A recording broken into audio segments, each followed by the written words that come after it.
कृष्ण। जय श्री कृष्ण। सब बुजुर्गों ने, भाई बहनों ने और नौजवानों ने राम राम। आज गीता की पावन धरती पर आके मने घणी खुशी हो रही है।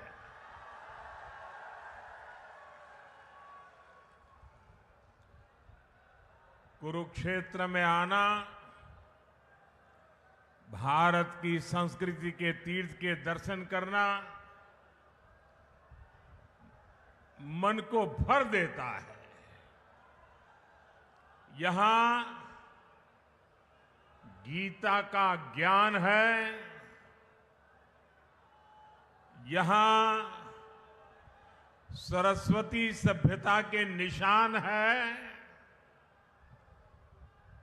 ये गुरु गोविंद सिंह जी की छठी पातशाही की धरती है।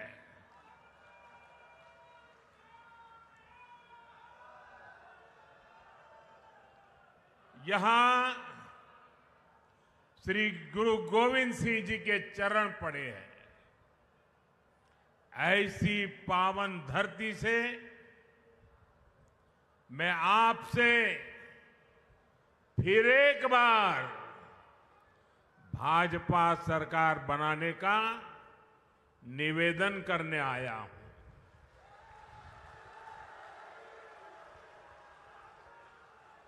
आपने दिल्ली में लगातार तीसरी बार मुझे सेवा का अवसर दिया है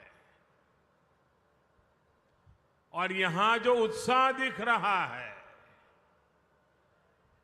मेरा राजनीतिक अनुभव मुझे कहता है कि हरियाणा ने भाजपा की हैट्रिक लगाना तय कर लिया है।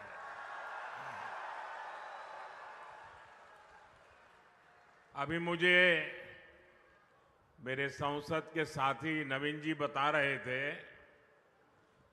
कि आप पिछले 50 साल का इतिहास देख लीजिए। हरियाणा की एक विशेषता रही है, दिल्ली में जिसकी सरकार होती है हरियाणा में भी उसी की सरकार बनाते हैं। कभी भी उलटफेर नहीं होने देते। भाइयों बहनों, कुरुक्षेत्र से तो हमारे मुख्यमंत्री जी खुद ही यहां उम्मीदवार है। आज हरियाणा के इस बेटे की प्रशंसा पूरे देश में होती है। इतने कम समय में बहुत कम लोगों को इतनी लोकप्रियता मिलती है और इसका कारण भी है हमारे मुख्यमंत्री जी 24 घंटे हरियाणा के विकास के लिए समर्पित रहते हैं।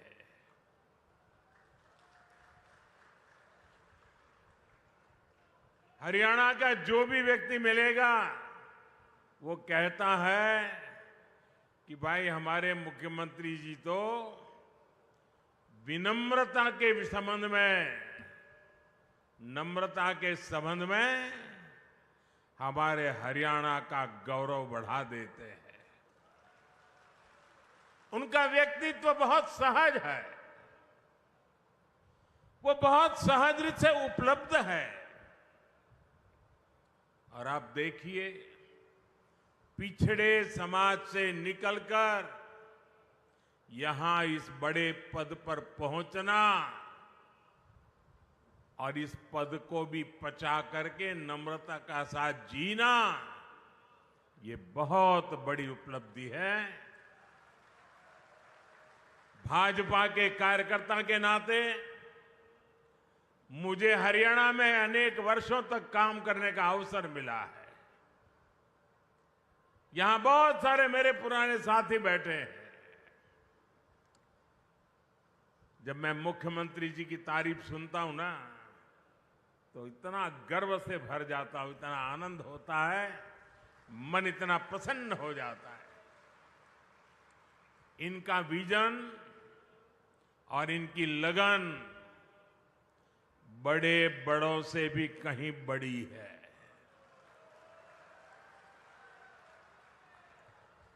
मैं आज हरियाणा के लोगों के पास आया हूं। आपके इस बेटे को आप आशीर्वाद दीजिए। भाजपा को आशीर्वाद दीजिए। मेरे साथ बोलिए, फिर एक बार, फिर एक बार।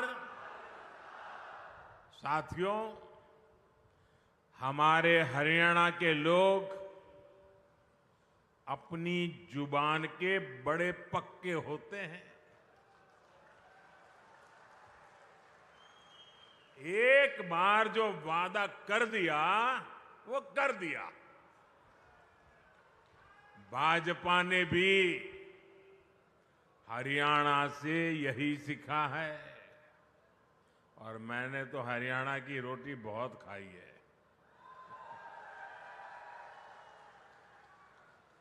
भाजपा जो कहती है वो जरूर करके दिखाती है। अभी कुछ महीने पहले लोकसभा चुनाव के दौरान मैं आपसे आशीर्वाद मांगने आया था। मैंने कहा था कि भाजपा सरकार के 100 दिन बड़े फैसलों के होंगे। गरीब, किसान, महिलाओं और युवाओं को मजबूत बनाने वाले होंगे। अभी 100 दिन पूरे भी नहीं हुए हैं, लेकिन हमारी सरकार ने करीब 15 लाख करोड़ रुपए के नए काम शुरू करवा दिए हैं। भाजपा सरकार ने गरीबों के लिए 3 करोड़ पक्के घरों को भी मंजूर किया है। ये सिर्फ पक्के घर ही है ऐसा नहीं है, ये गरीब का पक्का एड्रेस होगा। ये गरीब के सपनों का घोंसला होगा। ये उनके सपनों का लॉन्चिंग पैड होगा। साथियों, लोकसभा चुनावों के दौरान मैंने ये भी कहा था कि हम देश में 3 करोड़ लखपति दीदी बनाने के लिए काम कर रहे हैं। बीते सालों में 1 करोड़ लखपति दीदी बन चुकी है, और इन 100 दिनों में 100 दिनों के भीतर देश में 11 लाख से ज्यादा नई लखपति दीदियां बन चुकी है। और इनमें से सैकड़ों लखपति दीदियां ये मेरे हरियाणा में भी है। साथियों, 2 दिन पहले ही एक बहुत बड़ा फैसला हमने लिया है, जिसका लाभ हरियाणा के लाखों परिवारों को होगा। भाजपा सरकार ने तय किया है कि अब 70 वर्ष की उम्र से ऊपर के सभी बुजुर्गों को 5 लाख रुपए का मुफ्त इलाज मिलेगा। हर परिवार के बुजुर्ग, चाहे वो कितना ही धनी क्यों ना हो, मध्यम वर्ग का हो, उच्च मध्यम वर्ग का हो, गरीब हो, कोई भी 70 से ऊपर हरियाणा में जो भी होगा उसको 5 लाख रुपए तक बीमारी का खर्चा आपका सेवक जिम्मा लेता है।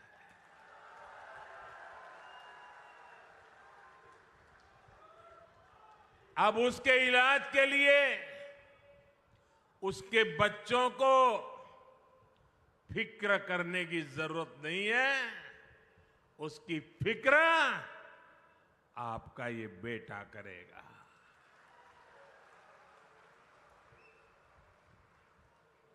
देश के बुजुर्गों को दी गई गारंटी मोदी ने पूरी कर दी है। मैं हरियाणा के सभी भाइयों और बहनों से कहूंगा, आप अपने बाल बच्चों का ध्यान रखिए।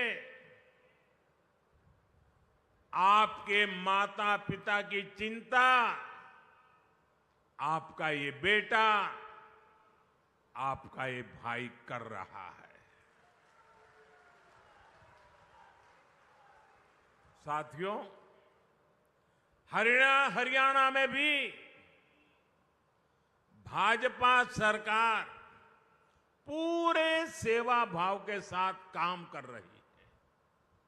बीते वर्षों में हरियाणा निवेश के मामले में, कमाई के मामले में देश के टॉप राज्यों में पहुंचा है। गर्व होता है मुझे इस बात का। हमने कांग्रेस की सरकार का वो दौर देखा है जब विकास का पैसा सिर्फ एक जिले तक सीमित रह जाता था। हरियाणा के लोग तुरंत समझ जाते हैं।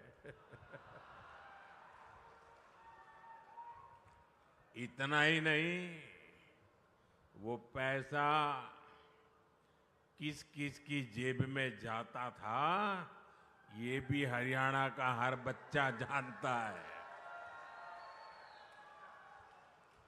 भाजपा ने पूरे हरियाणा को विकास की धारा से जोड़ा है। भाजपा सरकार आने से पहले हरियाणा के आधे घरों में नल कनेक्शन नहीं था। आज हरियाणा में करीब करीब 100% नल कनेक्शन वाला ये राज्य बन रहा है। साथियों, भाजपा की सरकार देश में गरीब और मध्यम वर्ग के लिए बिजली का बिल जीरो करने में जुटी है।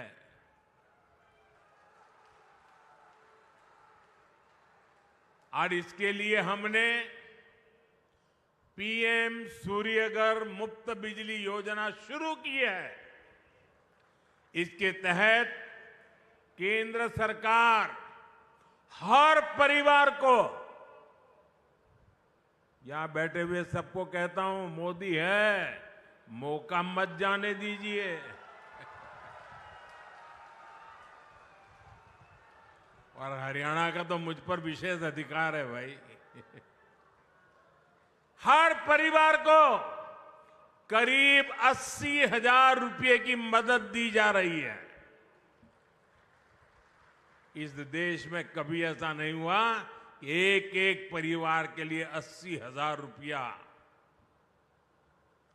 और डबल इंजन की सरकार का कमाल देखिए। मोदी ने तो कहा मैं 80,000 दूंगा, इसमें हरियाणा के हमारे भाजपा के लोगों ने तय किया है, हरियाणा के हर घर को 30,000 रुपए की मदद यहां की सरकार एक्स्ट्रा, यानी 1,10,000। साथियों, आपकी कमाई बढ़े, आपके पैसे बचे, ये भाजपा सरकार की बड़ी प्राथमिकता है। साथियों, हरियाणा ने हमेशा से मुझे बहुत प्यार दिया है। यहां के दूध, दही, हरियाणा की रोटी और माताओं बहनों के स्नेह का कर्ज चुकाना मेरे लिए बहुत मुश्किल है। इतना बड़ा कर्ज मुझ पर है। इसलिए मैं अपना कर्तव्य समझकर आज आपसे कुछ बातें करना चाहता हूं। और ये बातें भाजपा की भलाई के लिए नहीं है।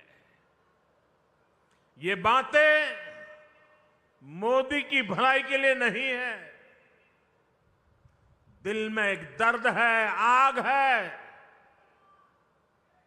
और इसलिए जब आप मेरे परिवारजन मेरे पास हैं, तो मैं मेरा दिल आपके सामने हल्का करना चाहता हूं।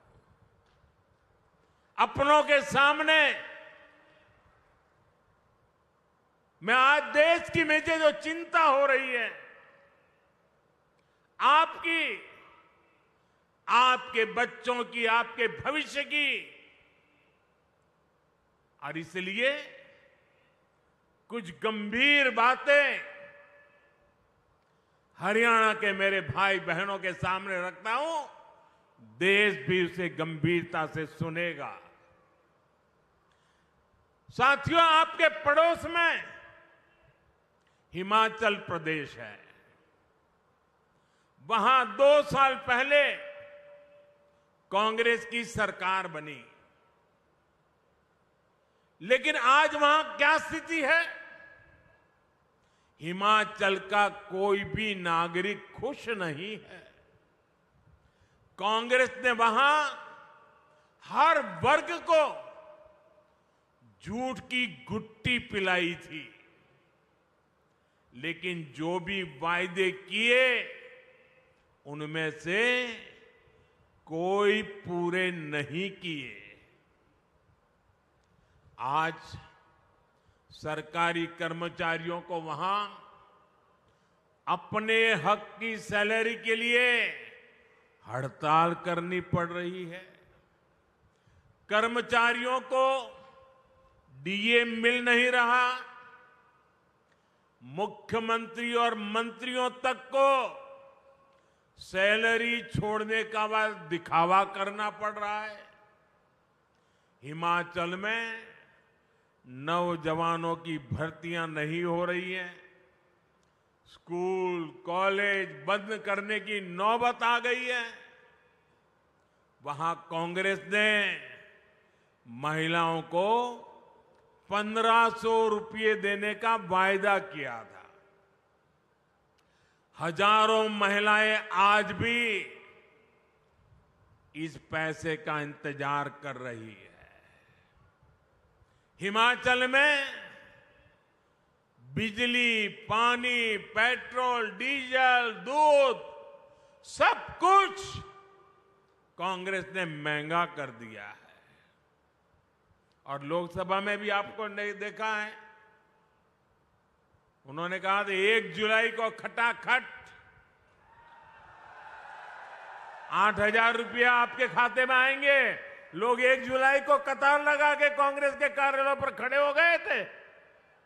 पूरे देश में झूठे वादे करना, देश की जनता से धोखा करना।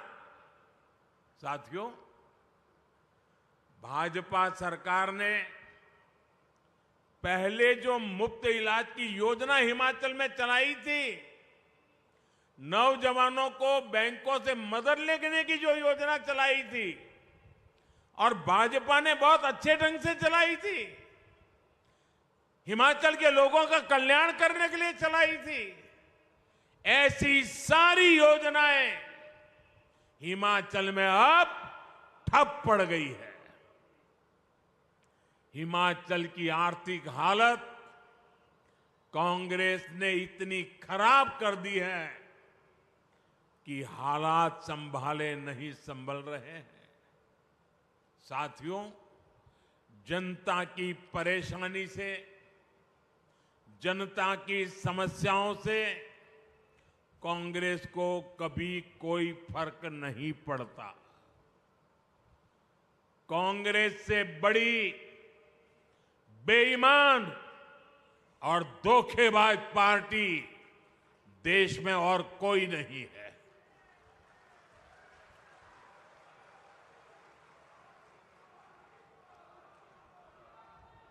कांग्रेस के झूठ पर विश्वास करके वो लोग पछता रहे हैं जिन्होंने अपने राज्य में कांग्रेस को मौका दिया।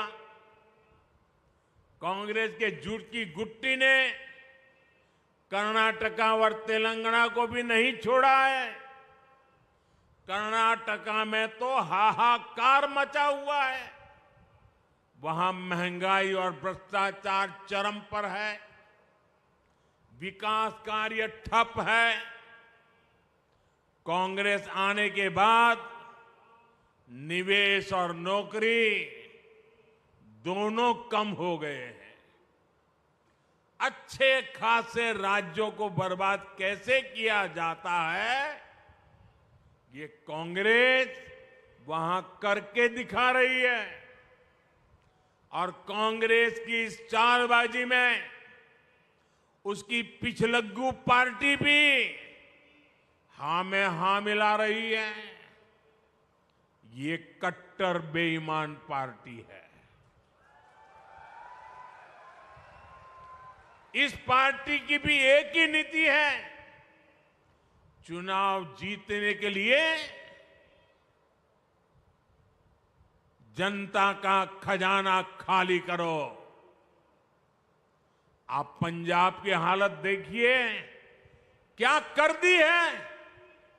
हरियाणा के लोगों को ऐसी पार्टियों को सरकार के पास भी नहीं फटकने देना है।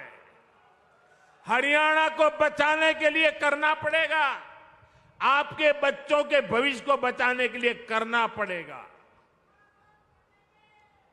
साथियों,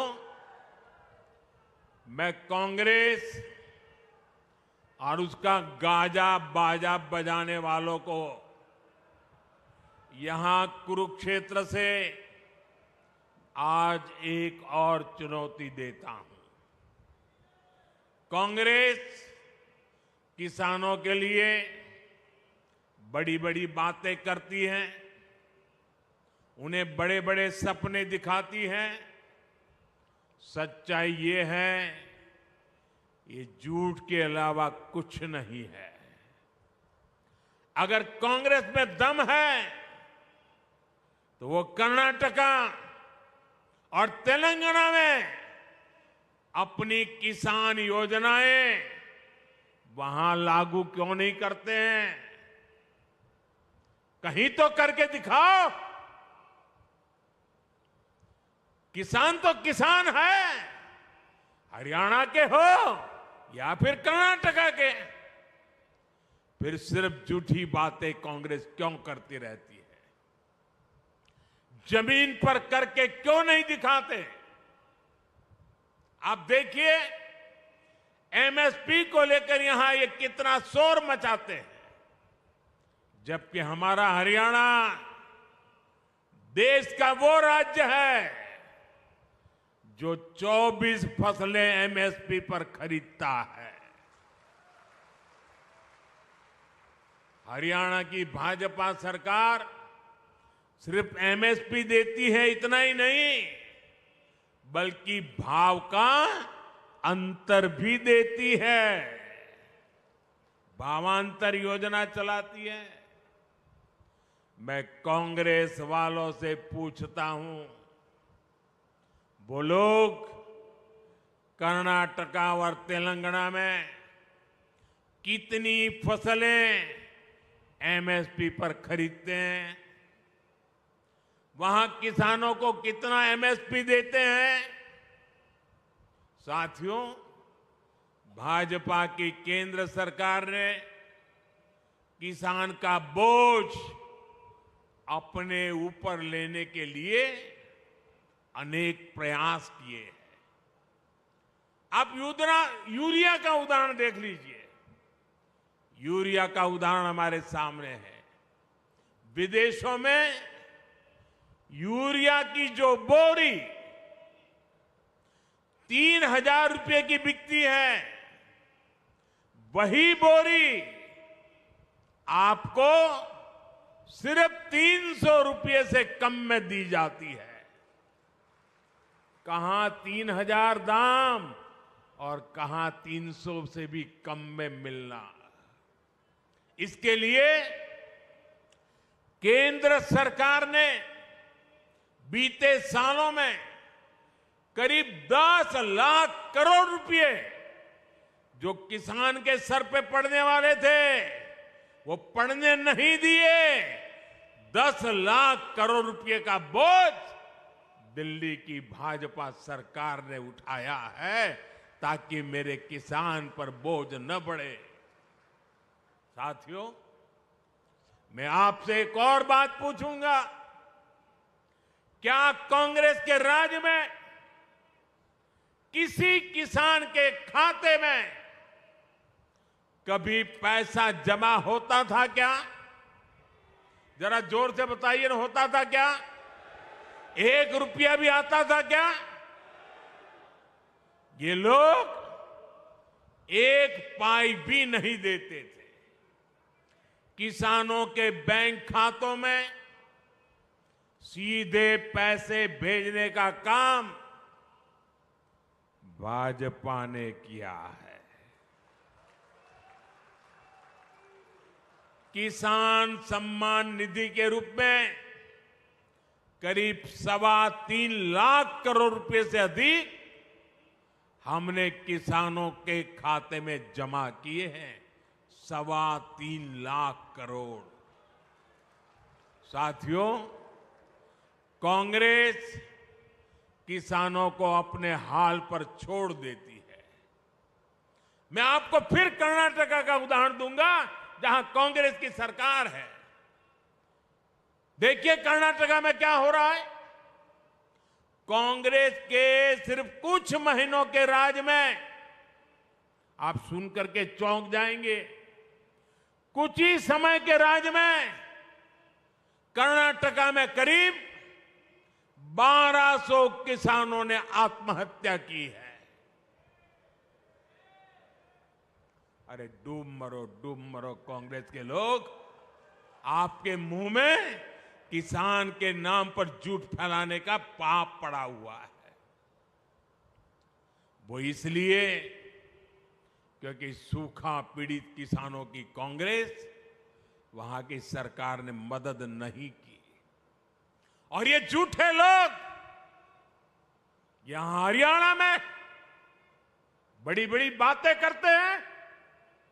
साथियों, कांग्रेस की राजनीति झूठे वादों और देश में अराजकता फैलाने के हथकंडों तक ही सीमित हो चुकी है।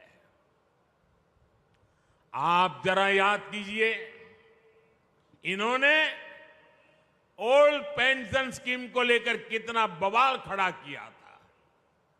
लेकिन देश ने जब इनका झूठा गपबाजी, गुमराह करने के तरीके पकड़ लिए, तो अब ये ओपीएस का नाम लेना भी बंद कर दिए हैं।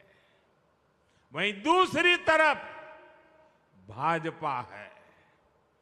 कर्मचारियों की हितैषी भाजपा सरकार नई पेंशन स्कीम लेकर आई।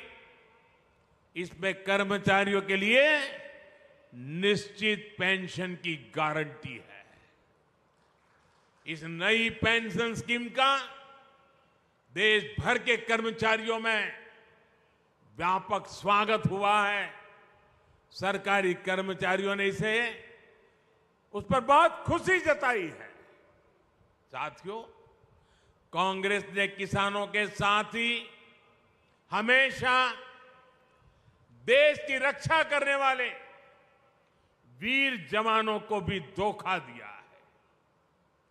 ये भाजपा सरकार ही है जिसने पूर्व सैनिकों के लिए वन रैंक वन पेंशन लागू की। इससे हरियाणा के 1.5 लाख पूर्व सैनिकों को 10,000 करोड़ रुपए से ज्यादा की मदद मिली है अकेले हरियाणा में। जबकि कांग्रेस ने तो पूर्व सैनिकों को भी अनेक दशकों तक इसके लिए लटकाए रखा था। और जब मुद्दा बड़ा हो गया तो बजट में सिर्फ 500 करोड़ रुपए रखे ताकि पूर्व सैनिकों की आंखों में धूल झोंक सके। साथियों, मुझे बराबर याद है 15 सितंबर 2013 को भारतीय जनता पार्टी ने मुझे प्रधानमंत्री पद के उम्मीदवार के रूप में घोषित किया था और मेरा पहला सार्वजनिक कार्यक्रम 15 सितंबर को रेवाड़ी में हुआ था। पूर्व सैनिकों का कार्यक्रम हुआ था और मैंने पूर्व सैनिकों के सामने मन से सामने सर झुकाकर कहा था कि मैं आपकी तपस्या को कभी बेकार नहीं जाने दूंगा। मैं वो आरोपी लागू करूंगा। कांग्रेस वालों ने 500 करोड़ का खेल खेला था। साथियों, सरकार में आने के बाद हमने वो आरोपी लागू किया। इतना ही नहीं, कुछ दिन पहले ही हमने ओआरओपी का तीसरा रिवीजन भी कर दिया है और इस अक्टूबर से मेरे पूर्व फौजी भाइयों को इसका भी लाभ मिलने लग जाएगा। साथियों, मैं यहां आने से पहले जम्मू कश्मीर में था। वहां भी चुनाव हो रहे हैं। वहां कांग्रेस पार्टी आर्टिकल 370 धारा 370 को फिर से बहाल करने का समर्थन कर रही है। क्या ये आपको मंजूर है?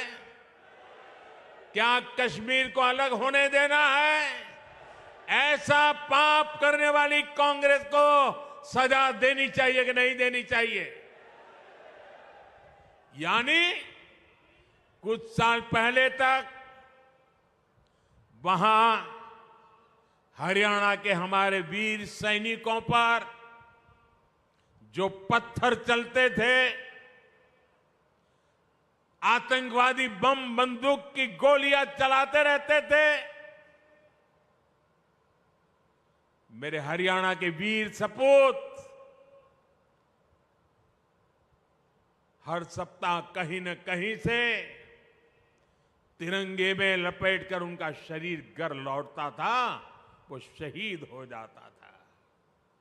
कांग्रेस धारा 370 वापस लाने का समर्थन करके उस दौर को वापस लाना चाहती है। कांग्रेस आतंक और अलगाव के उस कालखंड को वापस लौटाना चाहती है।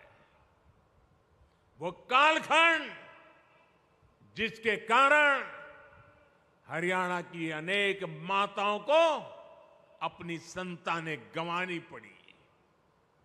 कांग्रेस हरियाणा की माताओं से उनकी संतानें छीनना चाहती है। आप मुझे बताइए, क्या कांग्रेस को आर्टिकल 370 फिर वापस लाने देंगे क्या? देश लड़ाई लड़ेगा कि नहीं लड़ेगा? साथियों, कांग्रेस के लिए तुष्टीकरण ही सबसे बड़ा लक्ष्य है। आज तो हालात ये हो गई हैं कि कांग्रेस के राज में कर्नाटका में गणपति जी को भी सलाखों के पीछे डाला जा रहा है। गणपति जी को पुलिस के डिब्बे में बंद कर दिया। पूरा देश आज गणेश उत्सव मना रहा है और कांग्रेस विघ्नहर्ता की पूजा में भी विघ्न डाल रही है। तुष्टीकरण के लिए कांग्रेस कुछ भी कर सकती है।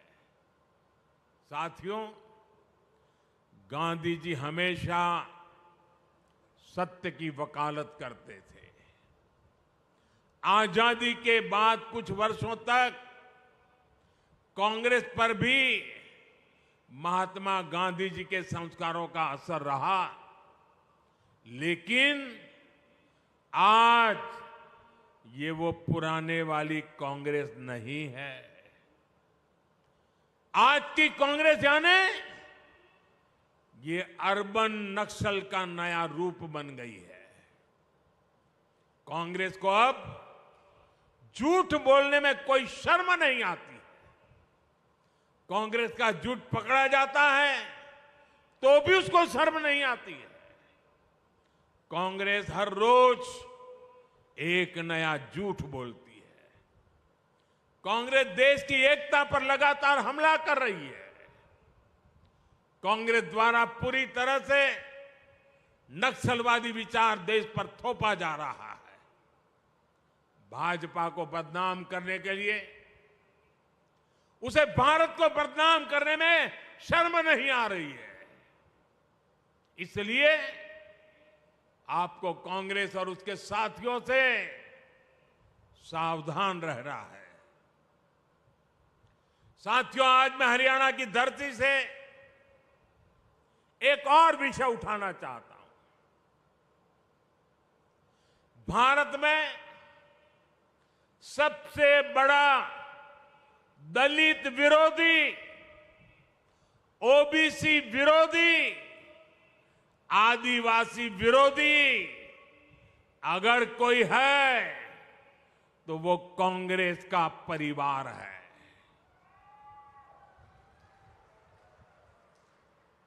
अभी इन लोगों ने कहा है कि सरकार में आए तो दलितों पिछड़ों का आरक्षण खत्म कर देंगे। यही इस परिवार की सच्चाई है।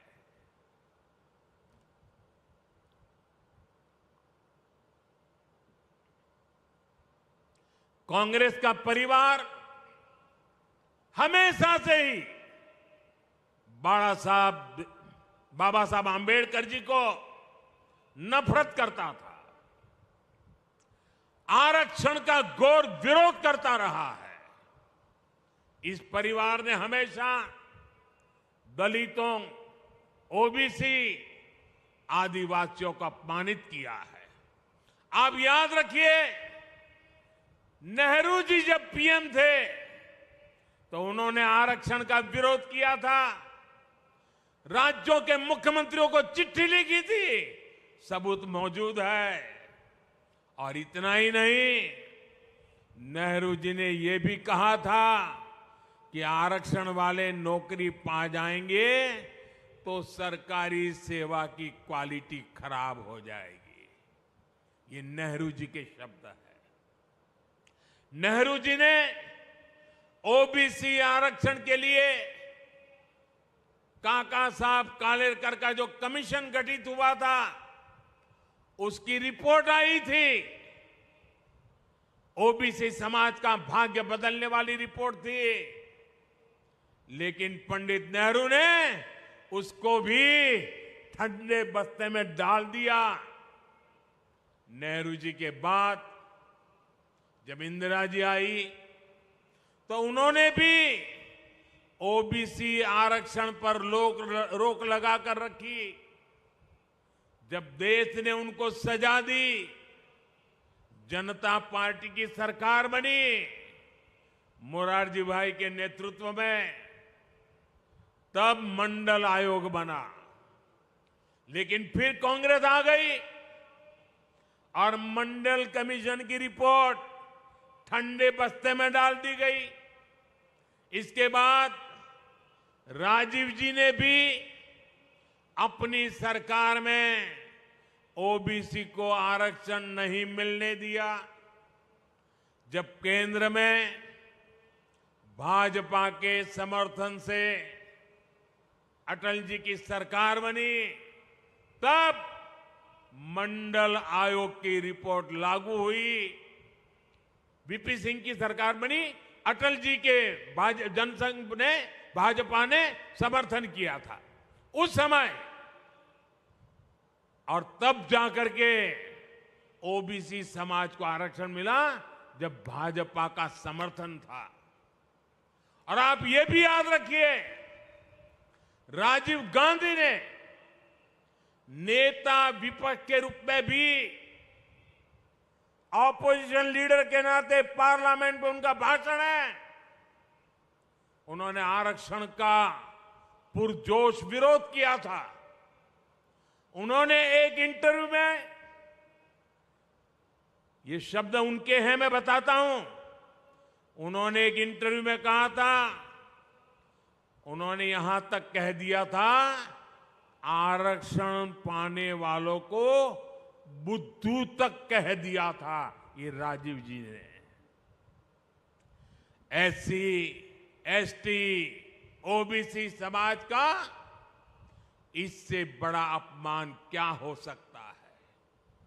अब कांग्रेस का शाही परिवार फिर आरक्षण खत्म करने पर अड़ रहा है। लेकिन मेरी बात कांग्रेस कान खोल करके सुन ले, जब तक मोदी है,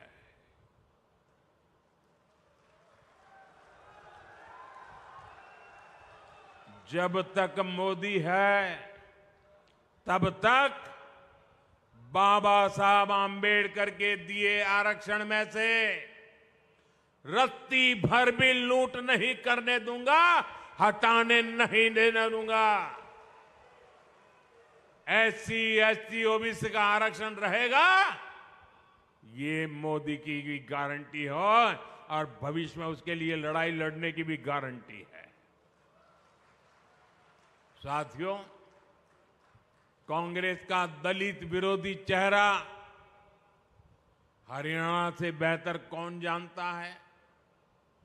हरियाणा में जब जब कांग्रेस की सरकार आती है तो दलितों का जीना मुश्किल हो जाता है। 2005 में गोहाना में कितना बड़ा कांड हुआ था, क्या उसे कोई दलित परिवार भुला सकता है? 2010 में मिर्चपुर कांड को क्या कोई भूल सकता है?